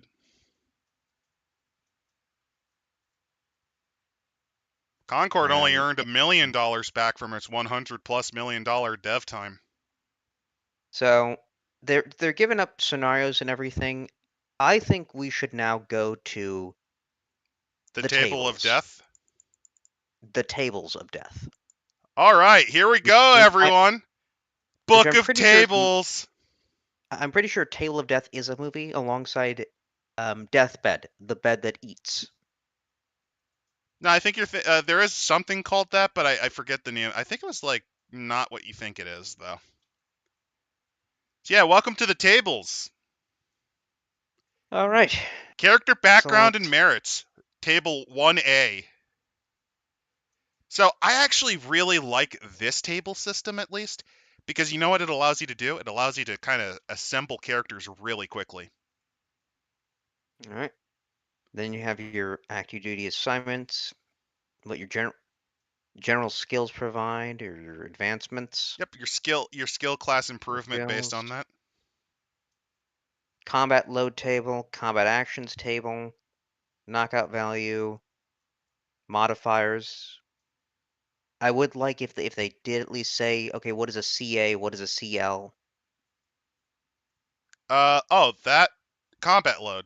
They assume that you instantly know that CL means combat load the moment you read that table. Oh, here they go for the weapons. Pulse rifle. Comes with a 30 millimeter grenade launcher. It does. It's considered an average attachment.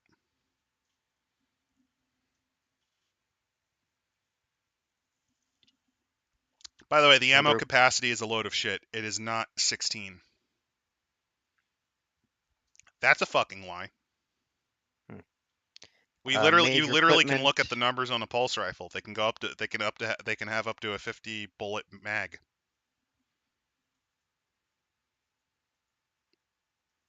Think of this like Halo, where they I think cut the assault rifles weapons or ammo down to half. I like how a sniper rifle is only slightly more expensive than a pulse rifle, even though actually it's slightly simpler. I like the technical manual actually goes into all of these in more detail. The sniper rifle is a simpler device. My guess is because of its precision, maybe. By the way, rate Uh, of fire. SS means single shot. I forget what LRAF means. long range, Ah, long rate of fire, or long range automatic fire, ah. which is Oh, here we go. incorrect because the pulse 5A. rifle can also do 3-round bursts. So no page number. Go to table 5A. Oh, you want to get to the nitty gritty? I was giving you some mercy, but all right, here you go. Here's the odds of hitting table. Here you go. I'm gonna have, I'm gonna be out. This is just a longer version of what I've seen in Warhammer. Oh yeah. To give you an idea, Phoenix Command legitimately was nothing but this. Shot accuracy. So yeah, if your shot accuracy is so you auto hit if you're if you have if you're point blank and you simply have accuracy. I like that. It's a good system. It's just a bitch and a half to calculate all the time. Yeah, again, this is why like Warhammer just does it on a six-sided die. Okay, here we go. Hit and location damage. So, No, you forgot the automatic fire table for your pulse rifle, with the rate of fire being different based on what you do. so wait, so if you Come on, you're jumping around because you're trying to avoid actually going into the references here. okay, so By the um way, you forgot that to even do this, you have to know your action timetable on 4F. You forgot to consult that. You don't know how much you have to spend just to even do this. Did you know that it takes one action point to just change a facing of 120 degrees? while mobile. Yeah. Don't forget that it takes 8 action points to reload a weapon. All right. And rate of fire makes sense that if you're a high rate of fire and you're point blank, you do a lot more shots. Yeah, because it's pretty And like you have to be catastrophically stupid to miss. all right. So Like even if you have a negative 30 accuracy at point blank, you should be able to at least have a chance to hit. let's see. So the hit location table. Let's see this how. So if I'm out in the open, By the way, this is I just the then human hit location. There's also an alien one, if I recall. yeah. So Here we go. the maj this is so are the majority of my Oh, hits, by the way, the hit location changes depending on if you're firing around cover versus in yeah, the open. Keep that in mind. which makes sense. Oh, like I said, it makes Um, perfect sense, but it's the amount that you have to keep in factor of. so most of the time it seems like I'm glancing.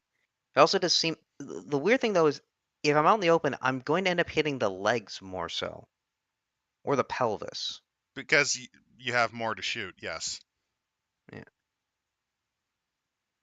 Like they're So actually factoring in you're more likely to hit the body mm, because it's a larger target. They actually did factor in that heads and arms are a lot more difficult to, yeah, it does seem here that if you're a human, you're not armored, you're dead. Like if you hit the forehead, if you hit your nose, if you hit your mouth, you're dead. No, hypothetically, you Hearts. can actually survive a critical wound to the forehead. It's just not likely. Also, what about 60,000, 100,000? What does that mean? I believe that's the person that's the PD. No, I think that's either PD or the critical wound. Hmm.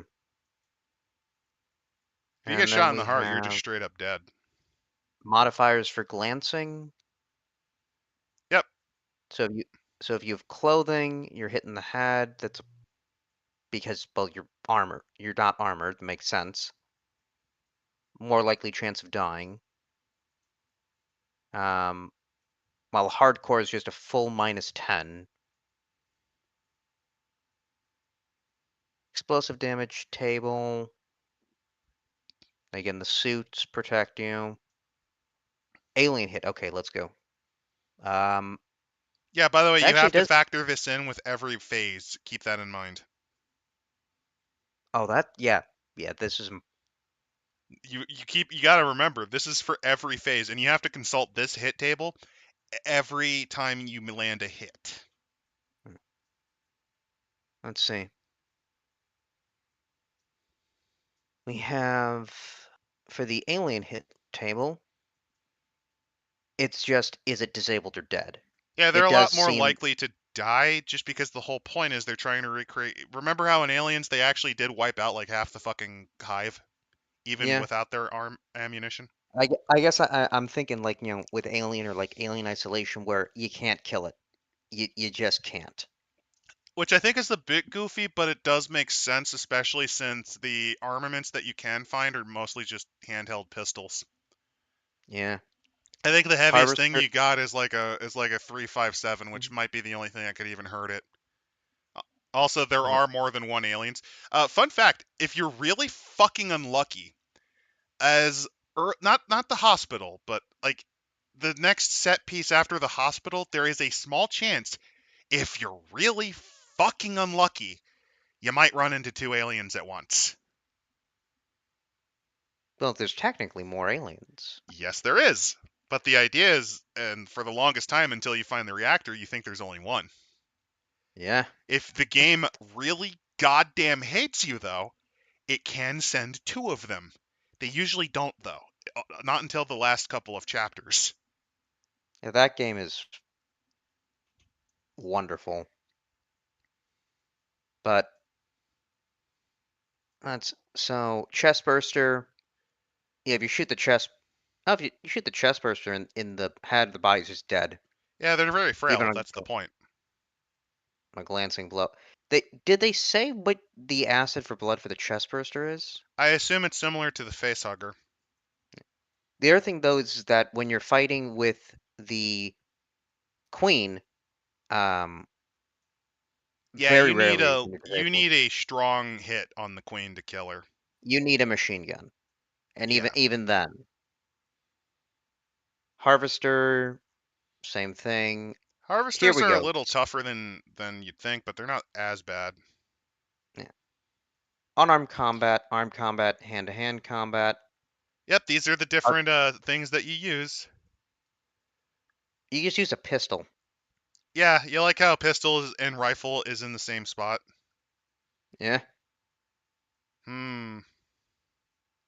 By the way, we're only a third of the way in. What do you think? I can read this. Now, the fact that we've got this 1,000 number, let's saying for the impact damage, I'm forgetting what that affects Oh, or what the that percentage means. chance of just being straight up fucking dead. Oh, For every but then 100 why? damage, essentially, there's a Oh, it's percentage a that you one. Yeah, it die. was a 1%. Ah, okay.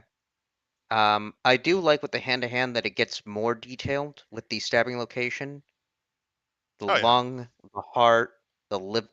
You can punch the liver. Also, you can do groin shots. Ooh. It doesn't kill them, but it does hurt. And then the medical recovery. Yeah, here you go. So, oh yeah, this is the thing. You're tracking the total damage, so you add all that up. Um, And then it gives you the healing e- time. I forget what 1p is. Oh, here we phase. Yep, phase equals 2 seconds. So you have one phase to save them or they die. Because if you have 100,000 total damage, Yeah, you don't. There's not very good odds that you'll live. Like, yeah. notice that even in the trauma center, you still only have like 40 minutes. And then finally the weapon accuracy tables, vehicle odds of hitting. Also, here's the I think it's. incapacitation timetable. Yeah. Shouldn't they say also vehicle weapon accuracy? Oh, that's on the next set of tables. Yeah, no, holy this reads like fucking BattleTech. Like Yeah, this completely. it's Oh, contemporary with it, so not surprising. table. Go to table 10. All right, here you go. Here they are. This is the entire unit of Bravo team. Okay, this is. They statted I them do all like how. out. I do like how most of them are just certified. Oh yeah, they're a good unit, but they're not amazing. They even give Newt. Yeah, they statted Newt. Ah. It's a shame she dies via drowning horribly at the beginning of Alien 3. What do you mean? She survived. She survives with Hicks. Oh, you mean where she's basically gaslit into thinking she's crazy in a psych ward? Yeah, so much less punishing. Well, no, I just remember the comic I read where they're on a space station where there's this general who's breeding aliens and Oh thinking yeah, that he yeah, can that's later in control the them. series. It starts with her stuck in a psych ward, doped up on a shitload of antipsychotics, constantly having nightmares, and begging for people she doesn't remember because of the electroshock therapy and chemical essentially fucking damage done to her brain. By the way, Hicks is almost as bad because he's basically shoved into a shitty VA hospital with a load of painkillers and basically told to shut the fuck up. Like, it's one part VA hospital and one part prison. Their fates are not that pretty in the Alien comics either.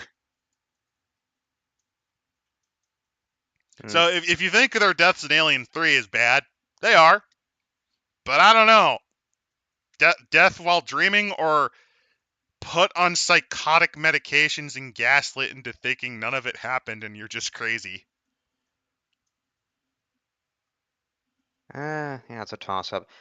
But go to the alien life form data table. They also have They give us pre-gen the. Colonial Marines just on hand, which is nice. It gives you an idea on how to stat them. Nice. Wait, did they give a stat for Burke? They did. Yes, they did. He's right Uh, there at the end. what's the N? again is that not law Novice. novice? Not He's surprising. just okay. I thought you would think it would be a little higher. Oh no, people overestimate how valuable Burke is, and he's basically a district manager. He's a regional manager of one of their lesser firms.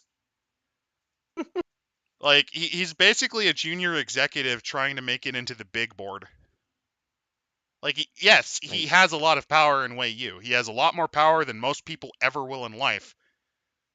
But like to give you an idea, he's like the assistant. He's basically Dwight's character from The Office in terms of importance. Like, yes, the he is assistant to the the assistant assistant. manager. He is the assistant to the assistant manager of special projects. Hmm. Like, Uh, keep that in mind. Hundreds of colonists died because this dude was wanting to become an assistant manager or get promoted to like fully lead a project division. He wasn't as but listen, impressive as you think. it, if Ripley would have worked with him, it would have all worked out fine. She would have gotten her full shares. In fairness, like I always keep this in mind. In all fairness, Burke did not expect anyone to actually get infected. Like for all he knew, they could have just reported it in, you know. Although then again, in the timeline for Hadley's Hope's infestation, what happened was after Newt's dad got as the first victim, they actually did send a team to try to figure out what the hell happened. All of them got face hugged. Like all 13 of them got face hugged. Well, yeah, they wouldn't be wearing suits or anything because the atmosphere is Yeah, stabilized. yeah, it's breathable if cold. The place is cold and raining a lot as they're adding more water to the atmosphere. Which thankfully is Oh, finally starting to get rid of the horrible dust storms. By the way, the reason Akron sucks and was nicknamed the River of Pain, dust gets everywhere on that planet. And it's not the kind it's like dust of of Earth where it's dust bunnies. No, it's that annoying silicate gummy shit. mm, let's see. Table 14.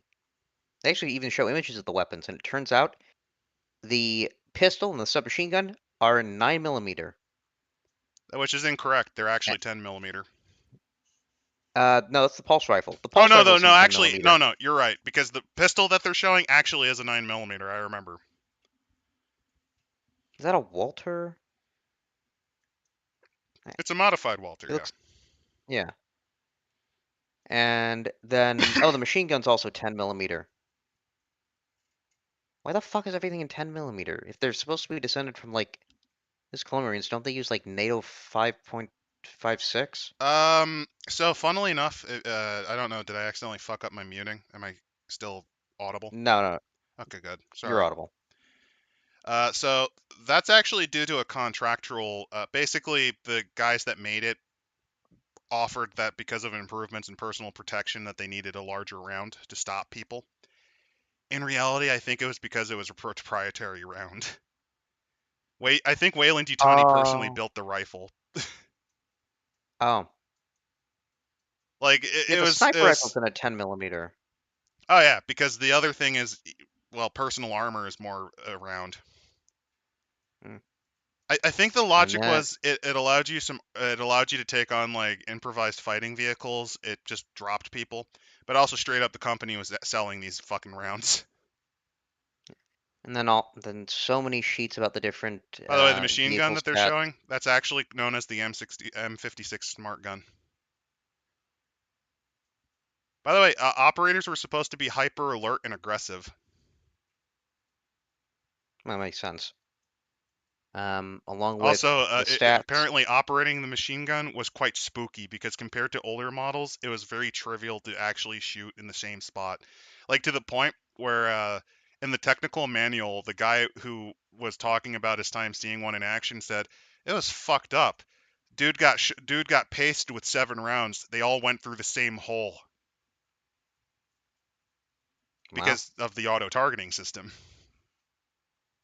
Which is why The other thing. one of the cute things that was in I forget if it was an Alien versus Predator 2, but I think it was an Alien the 2010 game. And I think Colonial Marines did it too. is that the smart gun actually had a very strong auto aim to kind of represent that. I think so. What I also like is with the ballistics data, they give it different if it's a full metal jacket or Oh yeah, a hollow point, AR piercing. I don't know for the pulse rifle what the EXP refers to. explosive rounds. Explosive. Yeah. Basically, they have a variant that allows you to do explosive rounds, like magnesium rounds. And Pagan did bring up that 10 mm auto was a fad in the 80s and 90s. It was. The So, original pulse rifle was chambered in 10 millimeter rounds. Hicks actually explains it when he teaches Ripley how to shoot it. and then next up is the various, um, I guess, Check out the profiles hit of the location vehicles. table, which shows you where they are. Yeah, this looks like I've out of fucking BattleTech or out of Traveler. You like it? I can read it. Oh, this is supposed to be a punishment, but at least you can kind of see why people didn't really play this system that much unless they really knew what they were doing. But yeah, no, I can really see like I'm looking at like the gunship, having it just in these like tables or these columns. It doesn't really demonstrate the size or what this is supposed to look like. Well, they kind of expect you to either fluff it out or have the minis or show them.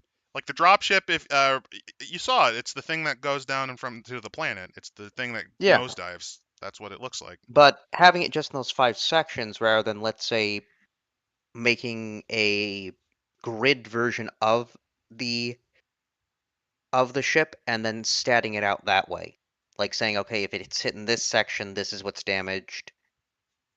Show some visual design to it. But yeah, if you're wondering, they actually did release the book of table. I forget if it was actually in the book proper or if this was a booklet that came with it. They might have done it as a booklet just so you can very quickly reference it. Here's carry all That aircraft, and then there's the gunship, which I actually don't know what the gunship looks like because it's very different. Colonial Marine frigate. You also like how their damaged craft is actually a lot better than the spacecraft from BattleTech. Like it's a lot more readable. Yeah, but it does take it out a little bit. Like at least the Battletech one, it shows you what the mech looks like or what the ship should look like. It is kind of to its detriment, but I think it was also just for this was their attempt to make it more readable. So yeah, that's the Aliens RPG. This is the original system that you would have used. Fun fact: I believe this was also the system that fans would try to use to clutch together a Predator module. Because during Oh this yeah, time that would work. period, they really kept trying to do Aliens versus Predator. And actually, that's something I wouldn't mind seeing is a module for, Predators in an Alien RPG. Especially since the rights are owned by the same company. If you can actually get the rights to Predator, it's not too bad. Well, you know what that means? We then need Terminator, versus RoboCop versus the Toxic Avenger. So what do you think of this book? Again, this definitely feels a lot more like it should be a minis game. I actually do like the hyper lethality. The, and I like the fact that it's set in the aliens universe, but again, given all the missions and that stuff, it doesn't need to be set fighting the aliens. You could just be a crew of mercenaries just doing random missions in this darker, more cynical and depressing universe. And that's one of the reasons that I actually really originally, I genuinely wanted to run this game once. It was before Free Leagues came out. And for a brief period of time, as I was reading the Free League RPG, I actually was kind of bitter and angry because of the emphasis on Covenant, which came out at around the time the original core book came out.